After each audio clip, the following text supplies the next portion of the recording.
ድምፃዊ እንብዛ ይባል ኣብቲ ዜማ ናይ ህዝብን ከምኡውን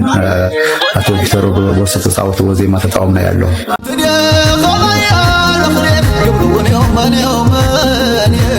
ብዝኾነ ዛደርፍ እዚኣ ገለ ሰባት ናይ ኮፒራይት ጥርዓን ስለ ዝቕረቡ ብጣዕሚ ዜማ ናይ ቪቶሪዮ ቦርሳ ሓዊሱ ብምስርሑ ቪቶሪዮ ባዕሉ ዝመሃዝ ኣይኮነት ዩቲዩብ መፅናዕቲ ገይሩ ኣፅኒዑ ከምቲ ለገይዎ እዚ ኸኣ ክኸውን ዘይነበሮ ነገር እዛ ደርፊ ናብ ዩቲዩብ ንኽትምለስ ናተይ ሓገዝ ዘድልየካ ተኮይኑ ኸኣ ሽወደን ሎም ዓርቢ ኣብ ዝሃበቶ መግለፂ እትን 24 ዓመታት ብዘይ ፍርዲ ኣብ ኤርትራ ተኣሲሩ ፀንሐ ሽወደናዊ ሕብራት ሃገራት ኣብ ኤርትራ ብዘይ ፍርዲ ዝተኣሰሩ 10,000 ሰባት ኣነ ነቲ ጉጅለ ክድግፍ ከለኹ ስጋ መወዳእታ ዝድግፍ እሳተ ሓሳስበይ ነይራ እንድሕር ዳ ንስኻ ማዕበል ኣብ ደለይቲ ፍትሒ ክመፅእ ኣብ ደንበ ፍትሒ መፅእ ኮንትሪቢዩት ክገብር ከም ኤርትራዊ ኮንትሪቢዩት ክገብር እንተልካ ጓል መገዲ እንድሕር ሰው ኢሉ ከምዚ ደ ናብ ፅባሕ ዝነብር ሰብ ተሃልዩ ብዙሕ ዓመታት ክወስደልና እዩ ዝገርመካ ካባኻ ላዕሊ ዝቃለስ ዘሎ ሕጂ የለን ትማሊ ከምዝትብ ነርካ ዝብል ግን ኣይሰርሕን ጉዳይ ኤርትራ ክፍታሕ ክእል ኣሎ ኣስመራሲ ናይ ትግርኛ ሃገረ መንግስቲ ክትከውን ኣለዋ ጽቡቕ እዩ እቲ ሓሳብ በቃ ከምዚ እዩ ማለተይ ወርቃዊ ዝኾነ ሓሳባት ድሒዘልኩም መፅእ ሓቀይ ክቡራትን ፍትዋትን ተኸታተልቲ ሽደን ሪኣክትስ ዋን ከመይ ቀኒኹም ኣለኹም ኣነ ሽደን እየ ዝበሃል ኣብ ሽደን ሪኣክትስ ዋን ኢኹም ትፈልጥን ሓቀይ ዶ ሓውኩም እየ ማለት እዩ ብዙሕ ግዜ ዝተላሊና ኣለና ክንደይ ግዜ ግን ሓደ ሰባት ምሳይ ክረዳዱ ኣይከኣሉን ሶ ዲስክሌመር at the beginning of the video is important I think some of you ማለት እዩ ንኹልኹም ኣይኮነን ዝተወሰኑ ሰባት መልእኽቲ ዝሃቡኒ ኣትኔ ከመይ ኣለኽን ኢሎም ዝለኣኹን ይመስሉ ኖ ኣይተለኣኽኩን ከም ዓይነት መልእኽቲ ኣይለኣኽኩምን ሓቂዶ ናብዚ ክንመፅእ ከለና እቲ ንዓኻትኩም ኮንፊርም ክገብረልኩም እትደልይዎ ሜሴጅ ክትሰምዑ እትደልዩ ሰባት እንተለኹም ሞስት ቲንከር ቪወርስ ኣይኮንኩም ንስኻትኩም ኢለ እየ ዝሓስብ እንታይ ደኣ እቶም ሰማዕቲ እቶም ትክክለኛ ሓቀይና ናብዚ ቻናል ዝመፁ ዘለዉ ሰባት እቲ ዓይነት ፐርሰናሊቲ ዘለዎ መሲሉ ይስምዓኒ ምናልባት ተተጋጊ ርእይቶ ፅሑፍ እዮም ኩሎም ሓሳብ እዮም ዝመዝኑ ናይ ሓሳብ ርዝነትን ክብደትን እዮም ዝዕቅኑ ካብ ተበጊሶም ከዓ ነዚ ቻናል ዘለዎ ማስተዋፅኦ ንእግረ መንገዶም እንዳገበሩ ይኸዱ ሶ ናይ ሓሳብ ሪኣክሽን ናይ ሓቂ ሪኣክሽን ኦተንቲክ ዝኾኑ ሓሳባት ኣብ ልዕሊ ሓሳባት ዱዌል ጌርና ንዕለሉ ዕላልዩ ማለት እዩ ሶ ሓደሽቲ እንተኮይንኩም ነዚ ቻናል ከምዚ ዓይነት ሓበሬታ ትደልዩ እንድሕር ዳ ኮይንኩም ኦፍ ኮርስ ኣብዚ ጥራሕ ክርከብ ዝኽእል ነቲ ቻናል እዚ ሳብስክራይብ ናይ ምግባር ስራሕ ክትሰርሑ እዩ ዝግባእ ማለት እዩ ወል ነባራት ኣለኹም ሓቀይዶ ኩሉ ግዜ ነባራት ዝኾንኩም ትፈልጥዎ ኢኹም እንታይ ዓይነት ስራሕ ንሰርሕ ከም ዝነበርና ግንድፊ ጀብሃዊ ዝበሃል ሓወይ ርእይቶ ፅሒፉለይ ኣሎ ያ ጀምዓ ጉድና ሽደና ይስማዓዮ በቃ ሽደን እንተደኣ ጉድለታትና ሰሚዑ ዳብል ፌስታ እዩ ንሽደን ነገር ከሳውር ከም በድብድ ድሕራ ይብል መሬት ማዓስ ተወግሒ ዝብል ክስቶ ከምዚ ኢላቶና ኣድግሾ ክስቶ ንሸዊት ምስ ናይጀርያ ክትከይድ ረኺብዋ ፉን ንኽብል በቃ ንሽደን መሳወሪ ዕድል ይህብኩም ኣለኹ ሓራይ እዚ ሓወዚ ከዓ ማለት እዩ ካብቶም ድሒሮም ዝተፀንበሩ ሰባት ሓደ እዩ ወል ርእይቶ ምሃብ ትክክል እዩ ከም ሓሳብ ማለት እዩ ጫፍ ዝወፁ ርእይቶታት ከዓ ኣይኮኑን እዚ ሕጂ ተሳውር ኢኻ ዝዓይነቱ እዩ ማለት እዩ እንታይ ዳ ክንገብር ክሳወር ዝግባእ ክሳወር ኣለዎ ክስበር ዝግባእ ክስበር ኣለዎ ክንፈታፍቶ ኢና ሌትስ ጎ ናብ ናይ ሎማዓንቲ ቪድዮ Welcome to Shidden Reacts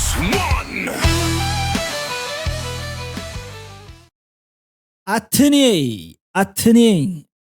መን ከመይ ቀኒኽን እየ ድሓን ደለኽን እዩ መጀመርያ ድሓን ደለኹም ኩላኹም ማለት እዩ እዛ ደርፊ እዚኣ ትፈልጥዋ እንዲኹም እዛ ደርፊ ኣብ ሓደ ቦታ ንዛንታ ምእንታን ክምቹሲ ሕፅር እንዳበልና ኢና ክነዘንትዋ ግን ዝኾነ ንብዙሕ ሰብ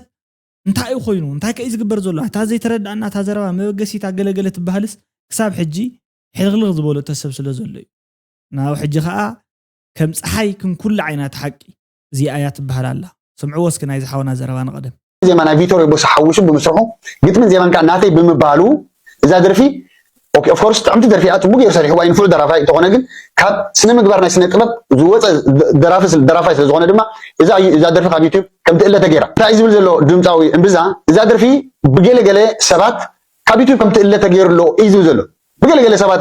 ጌና ከማ እቲ ናቱ ጌጋ ኣይተቀበሎን ገለገለ ሰባት ትእለ ትኽእል ካብ ዩቲዩብ በምንም ተኣምር የለን ምክያም ከባቢ ኤርትራን ትግራይን ዝድረፍ ዝነበረ ደርፊ ብህዝቢ ድሓርካ ኣቶ ቪቶር ቦስ ብኸራስ ተፃወትዎ ማለት እዩ ኣብቲ ፖስተር ዝተፅሓፈ ኣብቲ ቪድዮን ክድገም እዩ ዝግባእ ነይሩ ግን ካባይ ስሕተት ኣይኮነን ብርግፅ ግን ክብሪ ንምሃብ ዘይኮነ ዘይደለና ዘይኮነስ ብከምዚ ክስርድልእ ተስፋ ዝገብር ኣነ ኣለየ ሓራይ እዚ ናይቶም ክልተ ኣብቲ ጉዳይ ዘለው ዓበይቲ ሰብ ጉዳይ ዝወልናዮም ማለት እዩ ሰብ ወራይ ዝተዛረብዎ ዘረባ እዩ ሓደ ሓውና ኣቐድመ ኣቢሉ ዝገለጾ ተረዲእኩም ይግምት እምብዛ ዛደርፊ እዚኣ ክትወርዶ ዝኽኣለት ብሰንኪ ኣፍልጦ ዘይምሃቡ ወይ ከዓ ነዞም ኮፒራይት ሆልደርስ ዝበሃሉ ሰባት ሌጋል ዝኾነ ኔም ኣብኡሲ ስለ ዘይፀውዐ ከምዚ ገይረአ ሰሪሕያ ስለ ዘይበለ ናታቶም ስራሕ ከዓ ስለ ዝወሰደ እሞ ናይ ሓደ ጥበባዊ ስነ ፀባይ ወይ ከዓ ስነ ምግባር ባህሪ ክኸውን ዝግብኦ ዝነበረ ከዓ as long as content produce ክሳብ ዝገበሩቶም ካልኦት ንዓቶም ሪኮግኒሽን መሃብ ወይ ከዓ ፍልጦ መሃብ ፅቡቕ ዝበሃል ነገር ኮይኑ እንተሎ ስለ ዘይገበሮ ገጢምዎ ዳሕራይ እውን ኣይተኣረመሉን እዩ ዝብል እምብዛ እውን መልሲ ይብሉ ማለት ከምቲ ብዙሓት የተረዳእኹም እንትኾኑ ኣብቲ ታምኔል ዝበሃል ከበር ብኣግባቡ ገይረ ገሊፅ እየ ካበይ ከም ዘምፃኽዋ ታደርፊ ምንጭ ናይታ ደርፊ እውን ዝብል ወግዕዩ ኣዋጊዑ ዘሎ ሕጂ ገለገለ ሰባት ከዓ ተመሳሳሊ ሕቶ ሓቲቶም ኣለዉ ዛላምበሳ ማሕዘል ትግራይ ይበሃል ጎሎ መኸዳ ኣለኹም ዶ ኣብዚ ክልተ ኣዋርሕ እምብዛ ኣሊጋዝ ዝተባሃለ ድምፃዊ ዝተባሃለ ኢልዎ እምብዛ ኣሊጋዝ ድምፃዊ እምብዛ ኣሊጋዝ ኣትንየ ዘርእስታ ጥዕምቲ ጓይላ ተዘርጊሓ ፅቡቕ ተሰማዓነት ዝረኸበት ኣትንየ ትብል ያታዊት ደርፊ ብካሴት ካብ ዝተሓትመ ኣቶ ብርሃን ሰጊድ ቪቶሪዮ ቦሲ በየነ ፍረ ካልኦትን ደሪፎምዋ እዮም መበቆላዊ ትሕዝቶን ኣመፃፃንታ ደርፊ ከመ እዩ ጉሎ መኸዳውያን እስከ ሓሳብ መልሲ ሃቡላ ዝብል ማለት ሓሳብ ክፅበ ካብ ሰባት ዘርጊሑ ፅሒፉ ነይሩ ማለት ሓቂ ክፈልጥ ደልዩ ከመይ ገይሩ ሓቂ ክረክብ ከም ዘለዎ ናይ ባዕሉ ዝኾነ ኢንፎርሜሽን ጋዘሪንግ ሲስተም ኣብ ፌስቡክ ተጠቂሙላ ነይሩ ማለት እዩ እስከ መልሲ ካብ ዝሃቡ ኣብርሃም ስንዴ ስንዳዶ ዝበሃል ዝደረፎ ዝተዛረቦ ዘረባ ኣሎ ይቕረታ እዚ ደርፊ ዋንነት የብሉ ገለ የብሉ በረኸቴ ሰጊዴ ታወት እዮም ሓደ ሰብኣይ ንሓንቲ ሽሞኦም ሰላም ክብልዎን ብኣካል ክረኽብዎን ስለ ዘይከኣሉ ብናይ ቃላት ሰላምታ ንሓደ ንኽልቲኦም ዝፈልጥ ሰብኣይ መልእኽቲ ለኣኽዎም እቶም ተላእኺ ተራ መልእኽቲ ነይራ ስዋ ፀጊቦም ስለ ዝነበሩ እታ መልእኽቲ ከይትጠፍኦም ኣብ መንገዲ ከምዚ ክብሉ እናደረፉ ናብ ተዓዲ በፂሖም ኣትንየ ከመይ ያለኽኔ ይብሉኽኔ መኔ ኪዳነ ወዳኢ ተባይኖሳይ ካብ ምኹያም ፍላይ ማንታ እናበሉ ከዱ ይበሃል እዙይ ናይ ኤርትራ እዙይ ናይ ትግራይ እናበሉ ዝናቆቱ ቻው እታ መልእኽቲ ንምኹያም ንስመጃና ካብ ምኹያም ንስመጃና ኣተላኢኻ ካሊእ ዋላ ሓንቲ ነገር የብላን መልእኽቲ እያ ነይራ ቀደም ሽዑ ቴሌግራም ኣይነበረን ኖ ዋትስኣፕ ኣትኦል ፌስቡክ የለን ገለ የለን እሞ ከዓ እታ መልእኽቲ እውን ብደብዳቤ ፅሒፍካ ትለኣኽስ ኣይኮነትን ሞት ሕፁ እዩ ናይ ውሽማ ጉዳይ ኮይናቶም ዞም ሰብኣይ መስለኒ በዚ መልእኽቲ ልኢኾም ነይሮም ድሓር እታ መልእኽቲ ነብሲ ዝዘርኡ ሰባት ከዓ ብደርፊ ኣሰንዮም ነቲ ስነ ጥበብ ዝፈልጡ ሰባት ብኣግባቡ እታ ዛንታ ኣመቂሮም ማጥዒሞማ ነይሮም እምብዛ እውን ካብኣቶም ሓደ ኮይኑ ደሪፍዋ ዝብሉ ሰባት ብዙሓት ኢኹም ክትሪኡ ትኽእሉ ማለት እዩ ከመይ እዩ መስለኩም ተሓቂ እስከ ትፈልጥዎ ብደንቢ ናብ ብርሃናዮ ክንከይድ ከምዚ ንስማዓዮ ማለት እዩ እዚ ሙሉእ ትሕዝቶ ሰላም ቀደም ይቆልዓ እንከለኹ ሲ ኣብ ገዛና ፋዘር ዘዕለና ዕላላት ነይሩ ገሊኡ መስሓቅ እዩ ገሊኡ ታሪክ ኣለዎ ገሊኡ ትምህርቲ ኣለዎ ብሓፂሩ ብዙሕ ዛንታታት እዩ ዝነግረና ነይሩ እዛ ሕጂ ዝነግረኩም ዛንታ ከዓ ሓንቲ ካብተን ሽዑ ዝነገረኒ ዛንታ ሓንቲ ጓልያ ተመርዕያ ሕፁነት ኮይኑ ፅቡቕ ተሓፂና ምሳዕርኹን ደቂ ዓደን ፅቡቕ ተላልያ ንዓዳ ተመሊሳ ምልሶት ኮይኑ ማለት እዩ ሽዑ ድሕሪ ገለ ዋርሕ ሓደ ካብቶም ዓርኪ ርእሳ ዝነበረ ናብ ዕዳጋ ምስ ወፈረ ነታ መርዓት ዝፈልጣ ደቂ ዓዳ ይረክብ ሕጂ ናብታ መርዓት ሰላምታ ከብፅሓሉ ስለ ዝደለየታ ኢሉውን ኣንትኔ ከመይ ኣለኽኔ ይብሉኽኔ መኔ ኪዳነ ወዲ ኣይተባይኖሳይ ካብ ምኹያም ፍላይ ማንታ ሕጂ ዝኺዳነ ወዲ ኣይተባይኖሳይ ወዲ ምኹያም እዩ ፍላይ ማንታ ኢኻ ስለዚ እታ መርዓት መን ደሃያ ከምዝሓተተ መታን ክትፈለጥ ኪዳነ ወዲ ኣይተባይኖሳይ ካብ ምኹያም ፍላይ ማንታ ኢልወን ሕጂ ዝምኹያም ዝበሃል ዓዲ ዘይትፈልጥዎ ተኮይንኩም ኣብ ግሎ መኻዳ ኣብቲ ከባቢ ዛላንበሳ ዝርከብ ዓዲ እዚ ደርፊ ናይ ቀደም ስለ ዝኾነ ኸ ኣብ ከባቢ ግሎ መኻዳ ጥራይ ዘይኮነ ኣብ ከባቢ ሰንዓፈስ መጃና ኩሉ ኣብ ትግራይ ከማን ኣብ ትዶባት ብብዝሕ ዝድረፍ ናይ ህዝቢ ደርፊ ፀኒሑ ግን ዝደርፊ እዚ ኣቦና ቪቶሪዮ ብኽራሮም ገይሮም ደጊሞሞ ነይሮም ሕጂ ስለምንታይ ዛንታ ዝነግረኩም ኣለኹ መስለኩም ቅድሚ ገለ ሰሙናት ሓደ እምብዛ ዝበሃል ድምፃዊ ነዛ ናይ ህዝቢ ደርፊ ተጠቒሙ ደርፊ ሰሪሑ ነይሩ ብዙሓት ሰባት ከዓ ክቃወምዎን ክነቕፍዎን ቀኒዮም ኣለዉ ብዝኾነ እዛ ደርፊ እዚኣ ገለ ሰባት ናይ ኮፒራይት ጥርዓን ስለ ዘቕረቡ ካብ ዩቲብ ከም ትለግስ ኮይና ኣላ እዚ ከዓ ክኸውን ዘይነበረ ነገር እዩ ምክንያቱ ሓደ እዛ ደርፊ እዚኣ ኣቦና ቪቶሪዮ ባዕሉ ዝመሃዝ ኣይኮነትን ካልኣይ እቶም ነዛ ደርፊ ብኮፒራይት ኣመዝጊቦማ ዘለዉ ሰባት ወነንቲ ናይዛ ደርፊ ይኮኑ ብዓብዪ ከዓ እዚ ድምፃዊ ዝኾነ ንስነ ጥበብ ዘራኽስ ስራሕ ኣይሰርሐን ስለዚ መመኽነይታ ፈጢርካ ክትፃብኦ ምፍታን በለፅ እዩ ስለዚ ናተይ መርገፅ እንታይ እዩ መጀመርታ ኣብ ልዕሊ ዝኾነ ደርፊ ዝሰርቕ ሰብ ክብረት ዝበሃል የብለይ ኣብ ስነ ጥበብ ኣምሪረ ስለ ዝግደስካ ዝኾነ ናይ ህዝቢ ደርፊ ምፅኡ ኮመርሻላይዝ ክገብሮ ዝፍትን ሰብ ቅጭ እዩ ዘምፃለይ መሰለ የብሉን ዝብል መርገፅ ግን የብለይ ስለዚ ደርፊ ክትደግም እንተኮይንካ ወይ ላይቭ ክኸውን ኣለዎ ወይ ከዓ ብፍቓድ ናይቲ መሃዚ ጥበብ ክኸውን ኣለዎ ናይ ህዝቢ እንተኮይኑ ግን ፍሉጥ ዋና ስለ ዘይብሉ ንኩሉ ህዝቢ ብማዕረ እዩ ዝምልከት እዚ ክብል ከለኹ ግን ዝኾነ ስነ ጥበበኛ ናይ ባዕሉ ክሰርሕ ከም ዘለዎ እየ ከዓ ዝኣምን ወይ ከዓ እቶም ኦሪጂናል ስራሕ ዝሰርሑ ሰባት እዮም ክድነቑ ዝግብኦም ብዝኾነ እንታይ ንምባለ እዛ ድምፃዊ እምብዛ ደሪፍዋ ዘሎ ደርፊ ዋላ እኳ ቀንጥብጣብ ስለ ዝኾነ ጥራይ ተዘይፈተኽዋ ካብ ዩቲብ ክትወርዳ ኣለዋ ንዝብል ሓሳብ ግን ኣይቅበሎን ስለዚ ንድምፃዊ እምብዛ ትፈልጥዎ ሰባት ኣለኹም እዛ ቪድዮ ትደድሉ እዛ ደርፊ ናብ ዩቲብ ንክትምለስ ናተይ ሓገዝ ዘድልየካ ተኮይኑ ከዓ ርኸበኒ ክሕግዘካ ክእለ ስለዚ እዚኣን እምብዛ ፅብቕቲ መልእኽቲ እያ መፂኣቶ ማለት እዩ ዩቲብ ብሰለስተ መንገድታት ንሓደ ቪድዮ ካብ ዩቲብ ከኣልዮ ይኽእል እዩ ሓደ እቲ በዓል ዋና ናይቲ ቪድዮ ኣይ ኣነ ቪድዮይ ብዘይ ፍቓደ እዩ ተፃዒኑ ኢሉ እንተጠሪዑ ኮፒራይት ስትራይክ ዝበሃል ነገር ክለኣኽ ይኽእል እዩ ኖ እቲ ኮፒ ዝተገብረ ፓርት ንእሽተለይ ኮይኑ ብፌር እዩ ዝበሃል ግን ከዓ ንዓይ ኣፍልጦ ክወሃበኒ ይግባእ ነይሩ ግን ኣፍልጦ ስለ ዘይተዋሃበኒ ዝብል ንሕርዳ ኮይኑ ኮመን ኣትሪቢዩት ዝበሃል ኣሎ ማለት እዩ ኣፍልጦ ወይ ከዓ ሽሙ ስለ ዘይብሉ ከምኡ እውን ይከኣል እዩ ኮፒራይት ክሌም ይገብር ማለት እዩ ስለዚ እቲ ገንዘብ እቲ ስራሕቲ ናይታ ደርፊ ብምልኡ ናብ ካሊእ መትረብ ወይ ከዓ ናብ ካሊእ ቻናል ብካሊእ ቦታ ገይሩ ይኸይድ ማለት እዩ ብተመሳሳሊ ኮፒራይት ዝበሃል ሓደ ቶታል ንሕርዳ ኣሎ ኮይኑ ከዓ ቴክ ዳውን ወይ ከዓ ሪሙቫል ሪኩዌስት ይበሃል ጠቕላላ ታደርፊ እዚኣ ናተይ እያ ኣነ እየ ዝውንና ግጥማ ዜማኣ ናይቲ ዜማ ስርዓታ ኖታ ዋላ ይቀየር ብዘየገድስ ፒች ይቀየር ድምፂ ይጉላህ ይቕጠን ይዕበ ይርጎድ ኣብኡ ዝግበር ኩሉ ዝኾነ ካብታ ኣሬንጅመንት ወፃኢ ዝግበር ምንም ተቐባልነት የብሉን ታደርፊ ናተይ እያ ማለት እዩ ትርጉም ደረጃ ማለት እዩ ስለዚ ከምቲ ዝበሃል ዘሎ እንተኮይኑ ታደርፊ ፅቡቅ ገይሩ ደሪፍዋ ናይ ህዝቢ እያ ነይራ ካብ ህዝብነታ ከዓ ካልኦት ኣቦታት እውን ደሪፎማ እዮም ንዓቶም ብዝሕስር መንገዲ እውን ኣይደረፋን ፅቡቅ ገይሩ ደጊምዋ ነይሩ ዋላ ድግማ እንተኾነት እውን ዋላ ከምቲ ካልኦት ስነ ጥበባዊ ዝገብሮ ኣይግበር ብዘየገድስ ግን ኣፍልጦ እውን እኳ ሂቡላ ነይሩ ትግብኦስ ነይራ እያ ክትወርድስ ኣይነበራን ዝብል መልእኽቲ እዩ ዘለዎም ብዙሓት ሰባት ንስኻትኩም እንተሓዚንኩምሉ ደስ ዝብል ርእይቶ ክትዛረቡ ትኽእሉ ኢኹም እንድሕር ደኣ ደስ ዝብለኩም ኮይኑ ከዓ ማለት ትሕግዝዎ ተደሊኹም ንምብዛውን ይኹን ነቶም ካልኦት እውን ከምኡ ዝብሉ ዘለኹ ተሰማምዕዎም እትኽእሉ ሰባት ተኮይንኩም ሽማግለ ዓዲ ዝገብሮ ስራሕ ስርሑ ዕርቂ ባህሊ ወለድና እዩ ዕረቕዎም እሞ ሓቢሮም ሰሪሖም ኣብቲ ስነ ጥበብ ክምዕብሉ ማለት እዩ ቀፀልና ማዕበል ክፍላይ ሎሚ ኦፊሻል ማዕበል ክፍላይ ሲ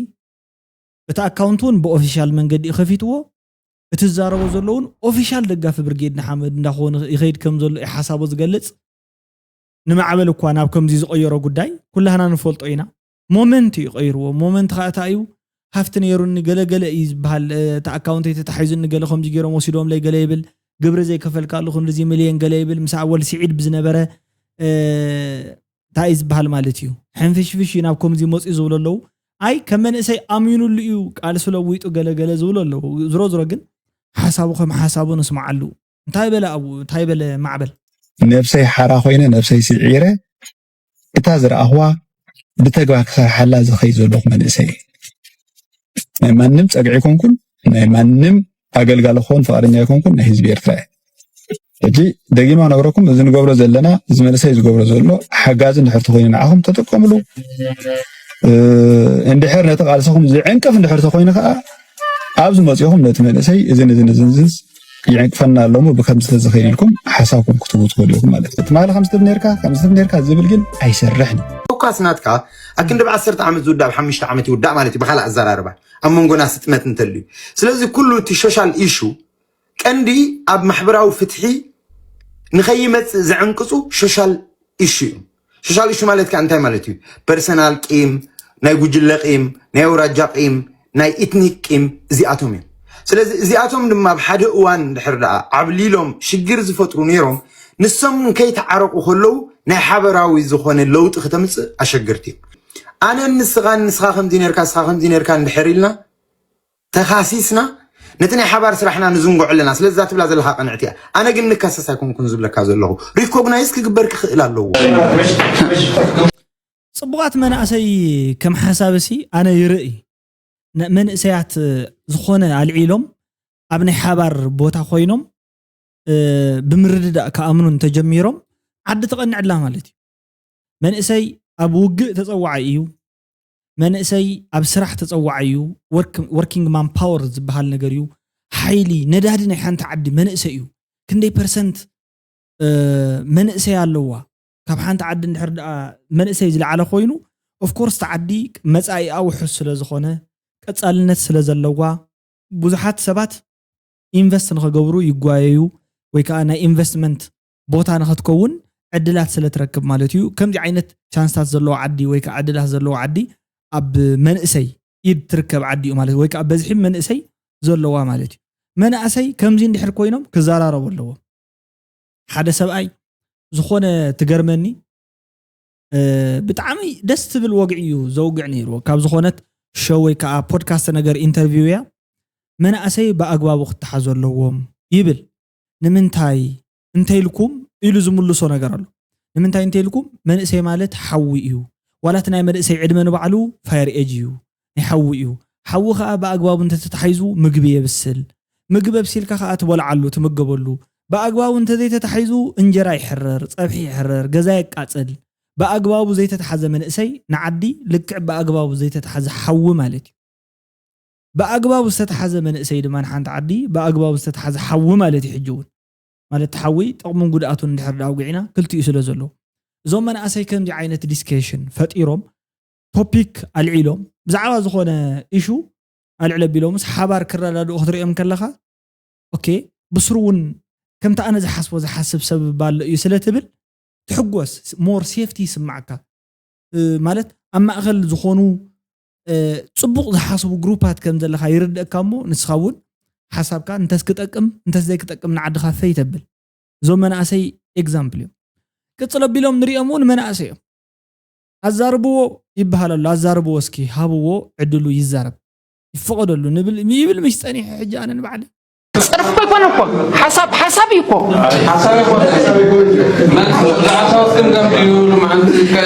دمدام يكون نحن حسابنا كنت مفتح سي كومزي الله كومزي الله على لو كومزينا نمزلنا دي تفتح سي غدا ارترا فتح خلالو اسمراسي ناي تغرني هاجر منغست تخون الله ناي تغرني هاجر منغست خوينس تغراي كنقد حرس تاي تخون الله تزي يكون زخون نغير يلن فحيت حنت انش فحيت عينبل ولا زخون تقاوم بارتي قنيع وسلطان تمصي كاب شد شهر يحلف انا حجي كم قيله متن دفيرك حراي حدا منالبات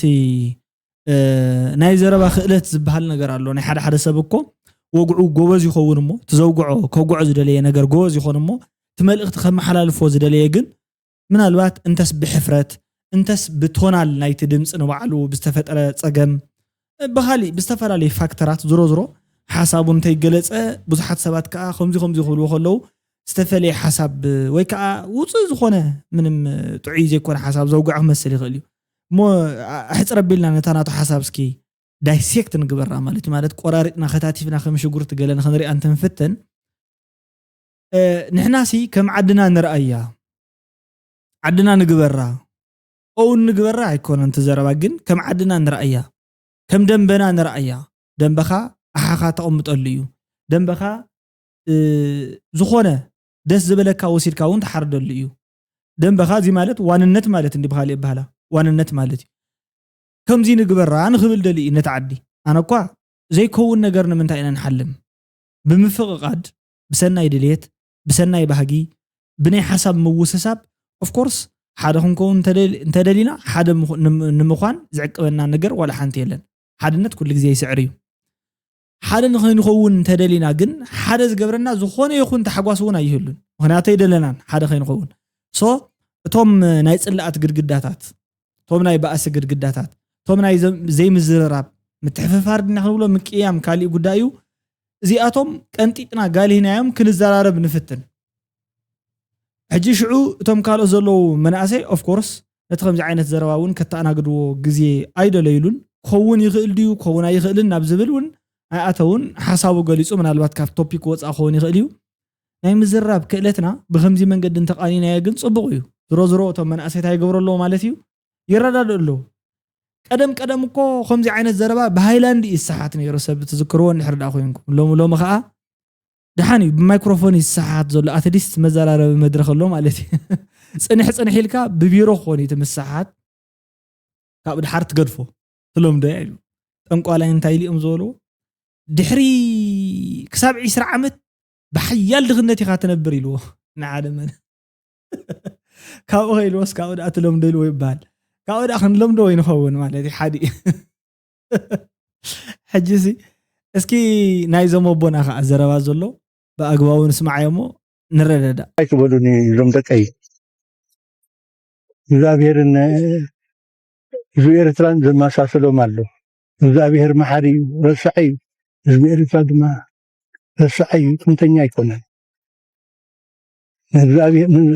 ዝኾነ ሰብ ዝብላነ በፍላይ ንመንስያት ምስ እግዚአብሔርን ምስ ህዝቢ ኤርትራን አይትባሱ አምላክ ባሪክና ይዝብላነ አምላክ ባሪክና ይዝብል ባሪክናኻ ጥንተኛታት ስለዘይኮና كمان أبرئنا تبدل بدل رسعنا يهلمي بحنساب نبلع نسد زيو وابينا علم اللهم بوز مسكوبز تبعيسو عرقز قبرو وموسبو عرقز قبر له بعلم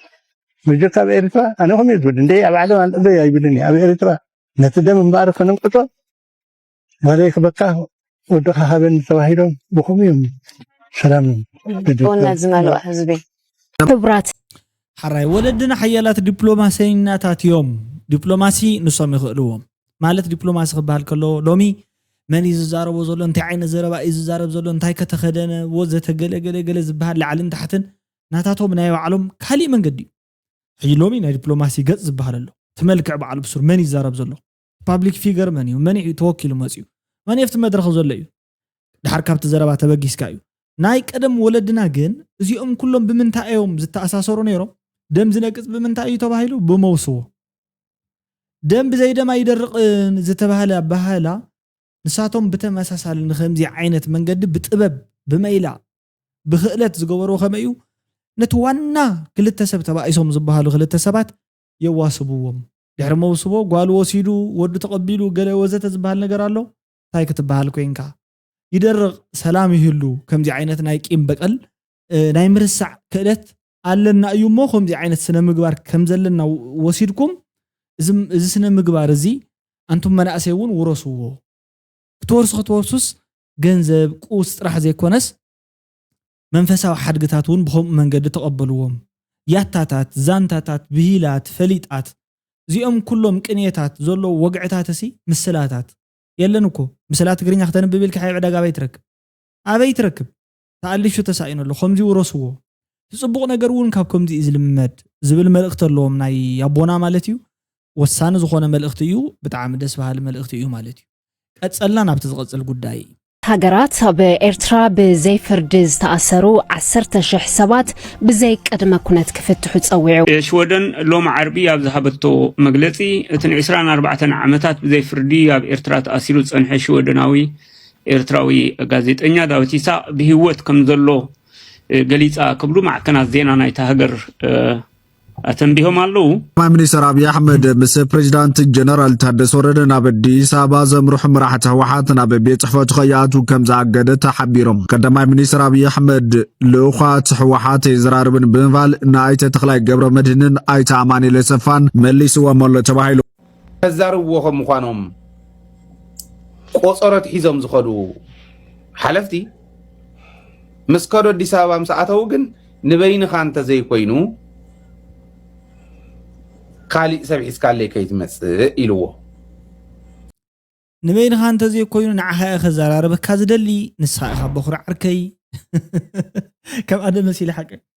نسخة عرك رأسي نعها خزارة بكامو تقودا حسكال لهم كيد سبخ تخوينو تزرواون كم زلوي anyways تقودا يوشت أمستيرو أي تفلت عندي عند حدر خنان توعويك أخنت عندي نحنا وين كنسمعنا بدن بديتيل خنام صينا كم زي مثلني مفحفح كم زلو فلوت كوينو قال أم توم بأي يمرحي أم زبولهم يزرار بو مالو توم بأي أي مرحون نتأنا زبولا يسمعن زبولهم كأي قبلن كم زبولهم بفلاي كأ كأولات حوحات زغون خمس مدلسي أم زارو زلو أنا لما زبل زقود داي بأقبابو ترأيو حجون تمليسنا خليسنا مليسنا خمتي مجمر يعني تزاربنا لتصنحنا قالوا تقدميو فيديوهاتون صراحهم اتمرص ازبحال ببحمشت عمت زغبر كافتوم ناي ديموكراسي زبحالو بيلارات حد እዩ ريغولار بيريديك ኢሌክሽን ይዝባል ريغولار ማለት በቲ በብሰዓቱ ዝግበር بيريديك ማለት አፍታ ግዜኣ በብሓሙሽተ ዓመት ኢንተርቫል ገለ ኾን ይኽእል ريغولار ከኣ ريغولاراይዝድ ብዝኾነ መንገዲ ዝግበር ሕጋውነት ዘለዎ ናይ ሕግ ውክልና ዘለዎም ሰባት ዝምረፅሉ ህዝቢ ቀጥታ ይኹን ብዘይ ቀጥታ ተሳትፎ ዝገልጸሉ ዝሕይለሉ ስለ ዝኾነ እቲ ዝምረጽ መንግስቱ እውን ሕጋውነቱ ሒዙ ቅጽል ንሕር ኮይኑ ሌጂቲሜሲ ዘለዎ መንግስቲ ንሕርዳ ክኸውን ኮይኑ ክምረጽ ክኽእል ኣለዎ ካብ መረጻ ወጻኢ ዘሎ ብምሉኡ ጸገም እዩ ዘምጽእ ማለት እዩ ስለዚ እዚ ንኽገብር ወለድና ጽዒሮም ልዮም ለፊዖም ልዮም ተቓሊሶም እዮም ኦቨርናይት ዝተሃነፀ ነገር ኣይኮነን መረጻ ምፍላጥ ንባዕሉ ሓደ መንገዲ እዩ ቀደም መረጻ ዝፍለጥ የለን እንዳተሾመ ዝወሃበካ ሴንትራላይዝድ ዝኾነ መንግስቲ ዝለኣኸልካ ማእኸል መንግስቲ ዝመፀ ኢኻ ትምራሕ ነርካ ብኡ ማለት እዩ ሕጂ ከዓ ክሳብቲ ግዜኡ ሓሊና እቶም ካልኦት ዘሎ ውዳበታት እውን ጠንኪሮም እቶም ናብቲ መረጻ ዘይኣቱ ዘሎ ኣካላት እውን እንታይ ኮይኖም እዮም ከኣቱ ዘይከኣሉ ዝብል ሕቶ ህዝብና ሓቲቱ ተወካልነቶም ኣረጋጊፁ ክንሳተፍ ከም ዝድለ ብዙሓት ዓበይቲ እውን ዝመኸርዎ ጉዳይ እዩ ከም እንተጌርና ኢና ንዓና እውን ጥቕሚ ዘለዎ ኢለ ይግምት زي مالتيو نايلو معنتي مدب بخمزي نازازيم نيام نسخاتكم نزا فيديو نحرد دسيلكم كوينو تمتشكم نحرد خوينو حساباتكم مالتيو أمناي كومنت بوتا بمصحف حسابكم بمجلاس كل جزء أبزي جون نايس channel كوينكم حسابكم تبرهرون تجلسون سلازلهم أزي إذا مسجن كبرتي هذا اللي يغني اللي كلكم يزدلي نبارات كوينكم رئيتون دا صحفكم نز channel نابزي نزوب صحمونكم بتماسسال حدش تنزخونكم ون welcome again لو أمكن أخذك إني منه ciao